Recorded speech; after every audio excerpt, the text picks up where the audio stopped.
السلام علیکم ورحمۃ اللہ وبرکاتہ۔ ناظرین، آج انشاءاللہ اس ویڈیو میں 7ویں روزے کے وظائف پڑھنا سیکھیں گے۔ بعد از نماز فجر یا کریمو 2 مرتبہ پڑھے۔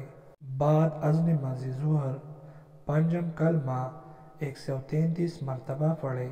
پنجم کلمہ یہ ہے: استغفر اللہ ربی من كل ذنب أذنبته أمدا أو خطأ سرا أو علانية وأتوب إليه من الذنب الذي أعلم ومن الذنب الذي لا أعلم إنك أنت علام الغيوب وستار الغيوب وغفار الذنوب ولا حول ولا قوة إلا بالله العلي العظيم۔ بعد نماز عصر سورۃ الفاتحہ 40 مرتبہ پڑھے۔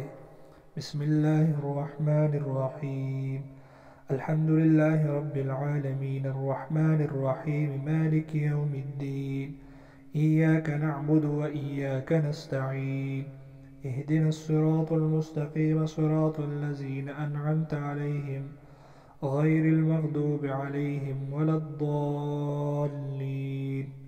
بعد از نماز مغرب کلمہ صوم 70 مرتبہ پڑھے۔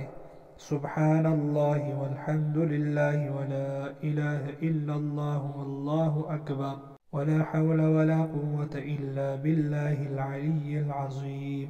بعد از نماز عشاء صلاۃ التسبیح 4 رکعت نفل 1 مرتبہ پڑھے۔ اس ویڈیو میں صرف اتنے ہی۔ اللہ حافظ۔